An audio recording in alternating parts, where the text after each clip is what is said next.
Tak rasa malukah Muhyiddin Yassin? Wah, demikian adalah persoalan yang ditimbulkan oleh satu pemerhati ataupun penganalisis politik, Shahabuddin Husin. Dalam sebuah artikel dari shahabuddin.com, ini satu artikel ataupun satu berita yang pasti mengejutkan Muhyiddin Yassin serta menantunya. Tak rasa malukah Muhyiddin bila menantunya kini buruan Interpol? Macam mana nak jadi Perdana Menteri semula? Nah, saudara-saudara, adakah di sini hancur lagi cita-cita Muhyiddin untuk menjadi Perdana Menteri kali yang kedua?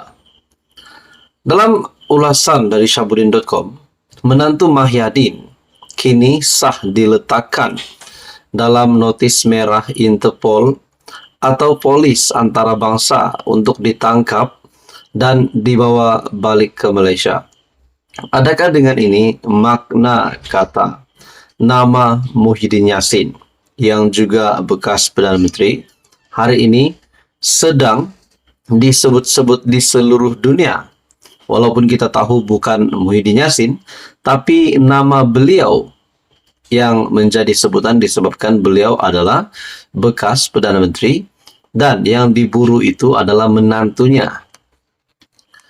Dalam ulasan ini bermakna Muhammad Adlan Behran sekarang adalah orang buruan pihak berkuasa di peringkat antarabangsa dan dicari di seluruh dunia. Turut bersama diburu Interpol ialah seorang peguam, Mansur Saad. Kedua-dua mereka dikehendaki SPRM untuk disiasat berkaitan dakwaan rasuah berhubung projek melibatkan pendaftaran dan penyimpanan maklumat biometrik untuk pekerja asing.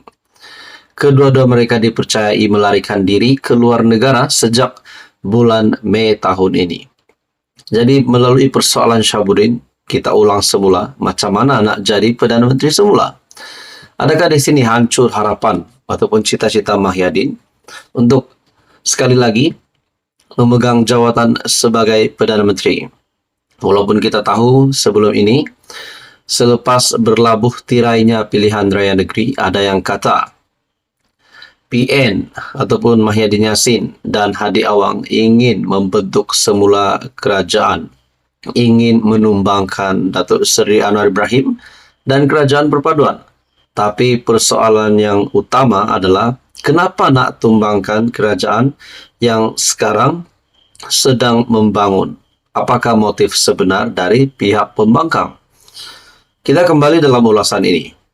KPN Razaruddin Hussain hari ini mengesahkan berkaitan notis merah terhadap kedua-dua suspek yang dikehendaki SPRM itu. Ya, sudah. Tindakan notis merah telah dikenakan terhadap mereka.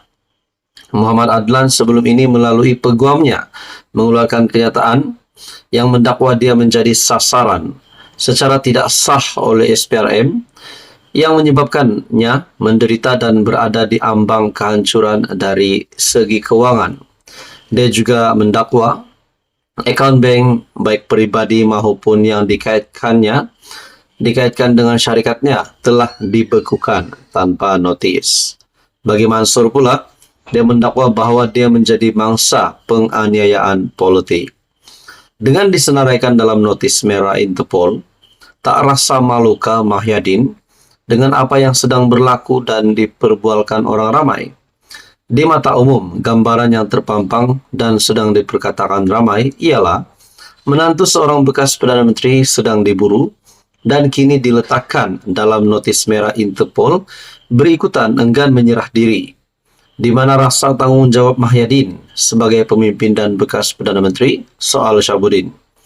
Jika tidak boleh meminta menantunya untuk menyerah diri, beliau tentunya boleh meminta anak perempuannya, yaitu isteri Muhammad Adlan, untuk memujuk suaminya agar segera kembali dan menyerah diri kepada SPRM. Lagipun berapa lama mahu melarikan diri dan bersembunyi? Kenapa Muhyiddin tidak melakukannya?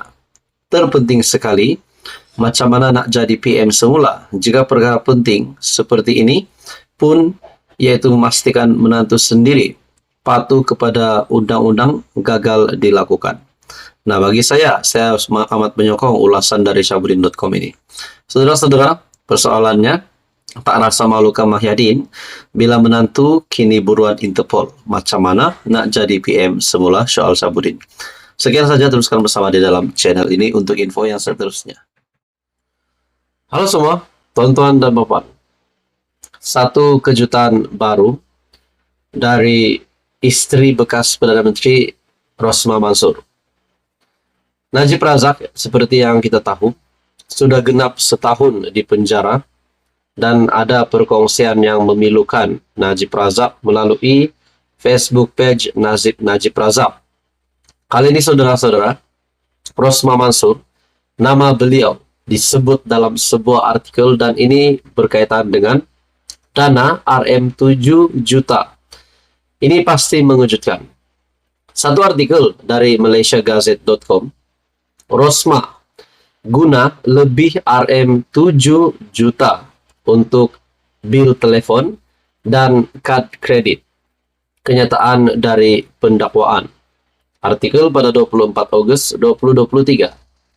Datin Seri Rosmah Mansur didakwa telah mendepositkan berpuluh keping cek berjumlah lebih Rm7 juta ke dalam akaun Afin Bank milik beliau antara Desember 2013 sehingga November 2018. Wang itu merupakan bayaran untuk membayar bil-bil telefon dan kad kredit miliknya dan ahli-ahli keluarga Rosmah. Bagaimanapun, Rosmah yang didakwa menganggur selama tempoh tersebut tidak pernah melaporkan pendapatannya kepada LHDN.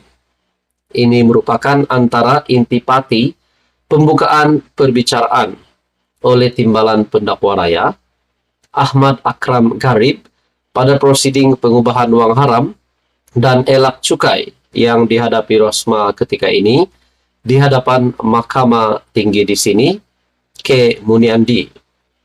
Cek-cek telah didepositkan dengan bantuan pengurus kediaman Kompleks Seri Perdana Putrajaya, Roslan Sohari. Ketika ini, Rosmah sedang berdepan dakwaan atas 12 pertuduhan pengubahan wang haram berjumlah Rm7 juta serta 5 pertuduhan gagal menyerahkan penyata pendapatan kepada LHDN pada 4 Oktober 2018. Nah, saudara-saudara, persoalannya, Najib kini yang sudah genap setahun di penjara. Adakah dengan berita ini satu lagi kejutan buruk untuk Najib Razak dan keluarga ahli keluarga Najib Razak? Dan persoalan yang sangat hangat dikatakan ramai orang. Bilakah Rosmah Mansur juga akan mengikuti jejak Najib? Nah, ini menjadi persoalan. Adakah Rosmah Mansur juga akan ditangkap? Dalam artikel ini, pada 1 September 2022, Hakim Muhammad Zaini Mazlan mendapati Rosmah bersalah atas 3 pertuduhan rasuah berkaitan proyek hybrid solar bernilai Rm1,25 bilion untuk 369 sekolah luar bandar di Sarawak. Beliau menjatuhkan hukuman penjara 10 tahun serta denda Rm970 juta kepada Rosmah. Selain itu, mahkamah juga telah memerintahkan Rosmah dipenjara 30 tahun jika gagal membayar denda berkenaan. Pada masa sama, Muhammad Zaini telah membenarkan permohonan penangguhan pelaksanaan hukuman penjara dan denda sementara menunggu rayuannya di Mahkamah Rayuan. Jadi ini pasti satu lagi kejutan buruk sekiranya ini benar berlaku, di mana mahkamah juga telah memerintahkan Rosmah di penjara 30 tahun jika gagal membayar denda berkenaan, yaitu di mana hukuman penjara 10 tahun serta denda Rm970 juta kepada Rosmah juga disebut dalam artikel ini. Saudara-saudara, tonton dan puan, sekian saja kali ini. Teruskan bersama di dalam channel ini untuk info yang seterusnya. Mohon bantu channel ini dengan menekan butang like, share, dan juga subscribe.